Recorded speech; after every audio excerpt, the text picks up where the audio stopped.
Hello, happy Tuesday, and welcome.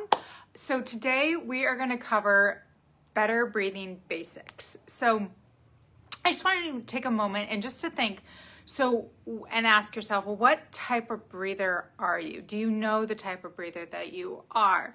Are you a belly breather? Are you a nose breather? Are you a mouth breather? Does this change depending on what you're doing, whether you're exercising, or if you're just at rest, if you're maybe stressed out, or with your sleeping? So I would love to know what you think you are. So just pop it down in the comments below. And then also, how do you think it does affect your exercise, your sleep, or your ability to manage your stress? And oftentimes I think like breathing, it's not something that we have to consciously exercise to do. So it oftentimes just becomes an afterthought, and there's a level of dissociation that tends to happen over time with how we breathe. But it's so key when it comes to being, pain-free, to being healthy and being active, as you really tapping into the power of your breath can really help with the healing process, and then also just help us just move and exist just better and more as a more unified whole. So today I'm going to talk kind of all things breathing, and I'm going to cover the benefits of breathing, the different types of breathing, common issues associated around complications of breathing, or just limited patterns of breathing. And then I'm going to walk you through just a couple, two kind of exercises that you can do to practice the two main types of breathing that they are. And then I'm also just tossing in my very dear friend, Dr. Ish Modak, gave me a breathing audio. So she specializes in, stress management. She's a physician, and I'll actually be interviewing her at the end of this month. So stay tuned for that, more on that later. But she gave me an audio to walk you guys through just some ways that you can really tap into the power of your breath when it comes to just releasing any tension in your body, just letting go of some things that you may be holding on to, and just an easy audio that you can just kind of use and drop into any time that you really want to bring present back to your body and really tap into the power of your breath. So if we haven't met before, hi Lynn, welcome. My name is Dr. Yvonne Castillo, and I'm a pain-free movement specialist and a doctor of physical therapy. I specialize in helping women over 40 get back to their active, unstoppable, and pain-free lives, doing this all naturally and holistically without becoming dependent on things like pains, pills, or procedures, so they can get back to the active life that they love. So let's dive right on in. So first thing I want to cover is the benefits of breathing. So breath is so powerful, and like I said, it's often ignored or taken for granted, and oftentimes we find ourselves where there's a dissociation to our breathing patterns, and how we're moving and how we're just operating through life. And just think, just with one breath, you can relax your body, relax tension, release stress. And it helps you to just execute and sustain movement, taxing activities, whenever you're exerting yourself, or endurance activities, things like running and jumping and swimming, all those things. Is really tapping into good breathing patterns. Just allows you to just be more connected to your body and to do movements better as well. So just think, we can tap all into this by controlling our breath with just simple inhales and exhales. And it also allows you to be more kind of focused and present as well. And there is a connection between your mind and your body and your spirit, and then using the breath that really is kind of the glue that kind of binds all those things together. Especially when we practice it with a sense of just presence and intention, it can be a very powerful thing. So let's talk about the two different types of breathing. And sometimes everybody always kind of gets into this turf war, like one breathing pattern is better than the other. Not necessarily. I think that there may be certain types of breathing that is more appropriate depending on what you're doing or what you're trying to accomplish. So the first type of breathing is diaphragmatic breathing. So your diaphragm is a muscle that kind of sits right, I should tip this down just a little bit so you can see. It sits right underneath your rib cage, and it's a dome size muscle in through there. And when your diaphragm contracts, it actually flattens down. And what that does, that increases the distance, the vertical distance of your thorax and your torso as well as right. So it allows air to come in when it contracts, when it expels down, and then also the rib cage will open up as well. It will go laterally. When the diaphragm relaxes, it kind of pops back up into the dome shape, and then the lungs recoil, and then that's where the exhale happens. And that is more of a passive process in through there. Diaphragmatic breathing tends to be more relaxed. There's not really a sense of forceful inhale exhalations. And diaphragmatic breathing is sometimes what people refer to as belly breathing. That's the type of breathing that is typically practiced in like yoga practices in through there. They do a lot of that belly breathing, and I'll walk you through an exercise that actually goes through that in just a little bit. The second type of breathing pattern, which is a little bit more, there's a little bit more exertion into it, and it's one type of breathing that we use in Pilates, which is more of a lateral breathing. It's also the type of breathing that you'll tend to see in a lot of like sports activities, like karate and stuff like that, or just, breathing other kind of activities where you're exerting more effort, and it requires a little bit more stability through your spine and in your core. So the lateral breathing actually focuses on breathing outward into the sides of your ribs as well as backwards, so posteriorly. So you're kind of breathing laterally and posteriorly into your back. And what you tend to see, it allows for you to be continually engaged in your abdominal muscles and your abs, even through inhalations and exhalations. Oftentimes on the inhale, it tends to be when things are more passive, and people tend to lose that abdominal engagement, but actually using more of a Pilates breath or that kind of lateral posterior breathing, you actually still stay engaged in your abdominals, namely your transverse abdominis, which is it's like almost like wearing a corset that wraps around your body.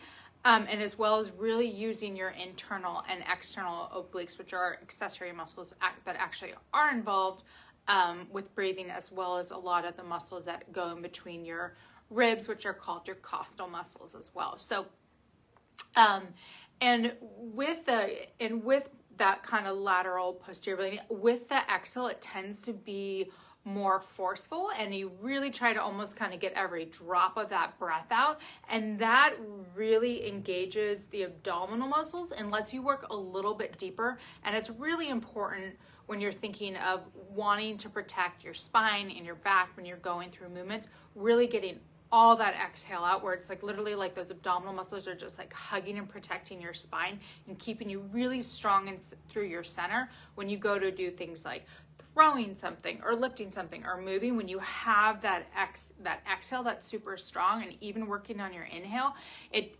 is really helpful to keep you safe and stable when you're moving, and it also actually allows you to be a little bit more powerful and purposeful in your movement. So those are the two different types of breathing.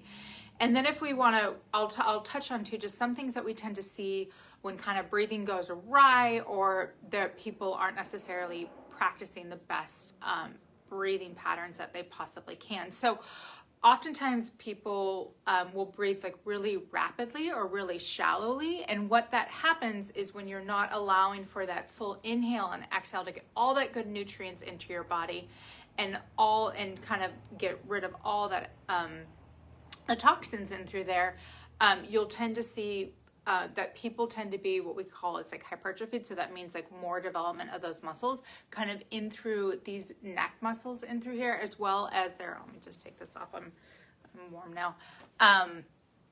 You have a muscle called your sternocleidomastoid that goes from your neck down to your kind of right to your clavicle and through there, and you'll actually see it turns like really ropey, and you'll start to see that it's overdeveloped. Now with that overuse and that shallow breathing of these accessory muscles, they were not meant to, their primary job was not meant to do the breathing. What they're doing is people are trying to get more air into their lungs, and then when they breathe shallow, they're trying to increase that diameter, so they tend to use a lot of these muscles. Unfortunately, all those muscles attach down into your neck, into kind of your clavicle and through there, and what happens is that can lead to a lot of neck pain, stiffness in the neck, and then unfortunately there's a lot of there's several nerves and some blood vessels that will run through, and they actually come and weave in through some of those muscles. So when those muscles get really, really tight, and they can get so tight they can actually elevate your first rib, what will happen is it can start to impinge those nerves and those blood vessels, and it can lead to something called thoracic outlet syndromes. That's something that's very, very common. The symptoms of thoracic outlet syndrome is oftentimes numbness and tingling down their arms, weakness in your arms, loss of sensation in the fingertips, blanching of their fingertips because blood's not circulating all the way down. So that is one kind of symptom and pathology that we can see when there's kind of maladaptive breathing patterns. Also, you'll just see oftentimes when people are very stressed, they tend to hold their breath, and again they'll rely on a lot of those muscles versus allowing kind of the diaphragm, your costal muscles and your abdominal muscles to kind of do the work. They're almost like have that like hummingbird type of breathing, or they just hold it. They don't get in all the nutrients that their body needs. Different kind of things that happen kind of physiologically when people run into things of like like emphysema, or like congestive heart failure. That's a whole kind of different physiology, but your body is basically trying to make up for not getting enough oxygen into your cells. So that's where you start to see people actually physiologically changing, because their body is kind of overworking in how they're breathing because they're trying to take more oxygen in, but what's really not happening is the oxygen's not going to their cells. So that's where people start to develop this kind of barrel body, and that's something else. Because breathing allows the oxygen to come to your blood. That's what nourishes your cells. It allows to expel, all the toxins that's breathed off in carbon dioxide and some other things, as well as it improves your skin tone and circulation. It also, it centers and calms your body and mind, as well as it helps encourage focus and concentration, as well as it assists with how we move our body. And then it also provides just a rhythm to how we're moving. So those are the benefits of breathing. And then the consequence would be of those, that was not getting the nutrients that we do need to your body, having a lot of stress, anxiety, and sometimes a little bit of depression there. So let's now go into just the two kind of exercises that you can do to practice the different types of breathing, which we focused again on that diaphragmatic breathing, which is your belly breathing, and then more that lateral posterior breathing, which is what we'll kind of call like your Pilates breath in through there.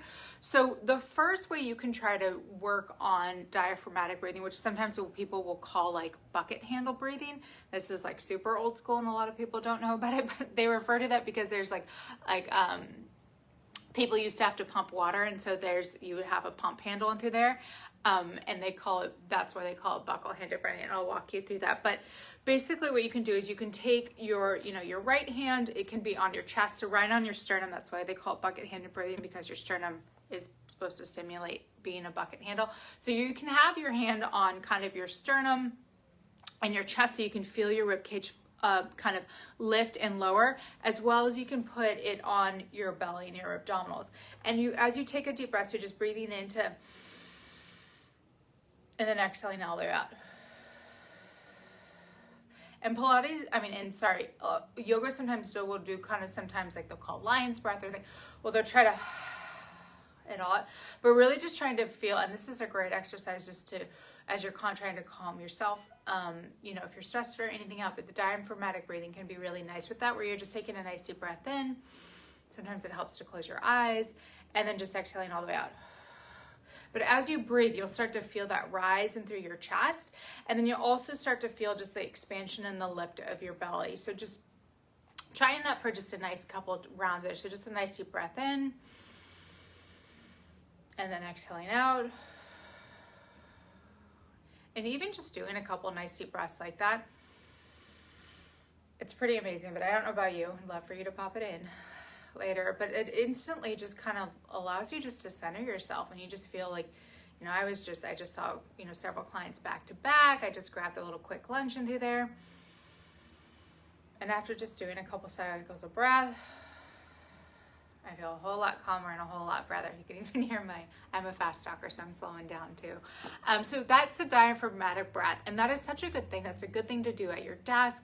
It's a good thing when you need a moment. It's a good thing also too if you're a little bit more stressed out, just to kind of recenter yourself so you can feel the breath going in fully and then exhaling fully, bringing it back to where it needs to be. And again, not so we're relying on those muscles and just breathing really shallowly or really quickly, just kind of bringing that cadence back. The next way you can do, which is lateral breathing, Pilates breathing, when you come and show up for the movement classes, that's the kind of the breath that I will use. And a good way you can practice that, and I have a great thing that you can use is if you have a stretchy band, or you can even use, like if you have the rope for like a robe or something, or you can even use a dog leash, anything. But the nice thing with the stretchy band is you can feel yourself breathe into it. And so what I like to do, and this is how I teach it when people are first starting doing some of the movement classes or some Pilates classes, but you can take a band and wrap it around your torso. You can do this lying down, or you can do it standing up, but I like to just hold it, and I'm just crossed here, but you can actually feel, so I'm going to breathe into the band and it will move, and then I can exhale and you'll see it shrinking through there. So you take an inhale, it expands, and then exhale all the way up.